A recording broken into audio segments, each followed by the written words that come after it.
All right, so I'm about to give you guys an answer to your lab, and here's why I'm doing this. I think this is something that there's a lot of common misconceptions about, and plus, not being able to actually be in the lab is doing you guys a relative disservice. So I want to go through this calculation and give an idea about what happens in the lab. So it says calculate the amount of KHP. KHP is potassium hydrogen phthalate. It's also called, I think, potassium acid phthalate in your lab report. Essentially the H is an H plus. So when you place it in water, when it's aqueous, it's going to give off an H plus. It says calculate the amount of that necessary to react with about 30 milliliters of 0.1 mole per liter NaOH. So again, this guy right here is an acid. We should recognize NaOH as a base. All right, so KHP has this formula right here. This is going to be the phthalate, and it gives off this H plus when it reacts with NaOH. So the H plus and the OH minus right here and here form water over here. And then essentially the sodium's like, hey, I'm positive. And then it finds this negative rest of the portion over here, so it joins up. All right, so if you notice right now, it's a 1-to-1 ratio of an acid to base. So again, this guy's the acid. This one is the base. And it's a 1 mole to 1 mole ratio.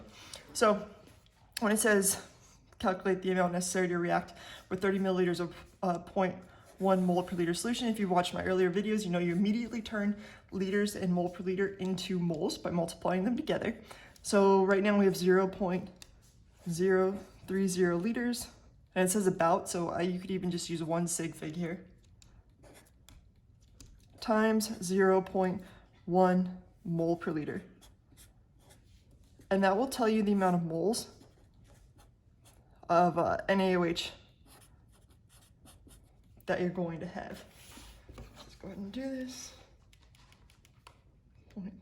0.03 times 0.1. And I get, obviously, 0.003 mole of NaOH. All right, so I got a delivery person coming to my house right now, and my dogs are not, they're not excited about it. All right, so 0.003 moles of NaOH. What that means is, again, it's a 1-to-1. So for every 1 mole of NaOH we're going to require 1 mole of KHP. And so we need 0.003 mole of KHP. Now we just have to turn that into grams.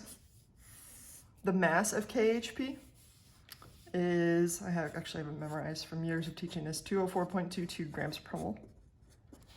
So as moles of KHP, we say, hey, we know a mole of this stuff is 204.22 grams.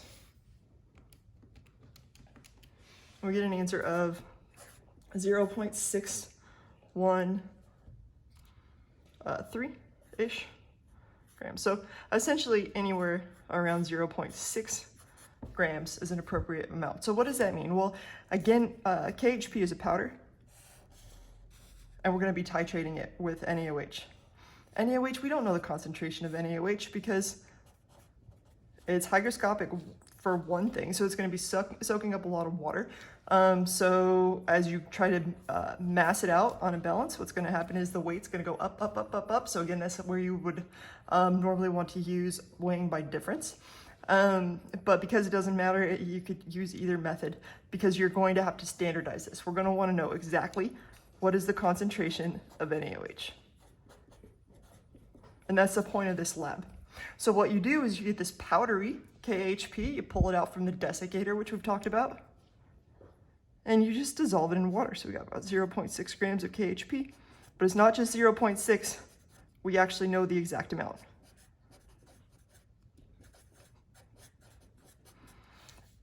You dissolve it in a little bit of water, water's not going to affect the pH, and you titrate until the end point. As you're adding NaOH to the KHP, it's a 1-to-1 ratio, so for every one of these, it's going to bind with one of these, it's going to make this neutral situation over here.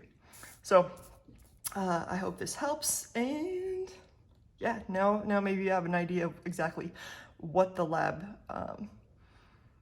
the point of the lab was and what you did, and you're going to eventually figure out the concentration of NaOH. Woohoo! Good luck!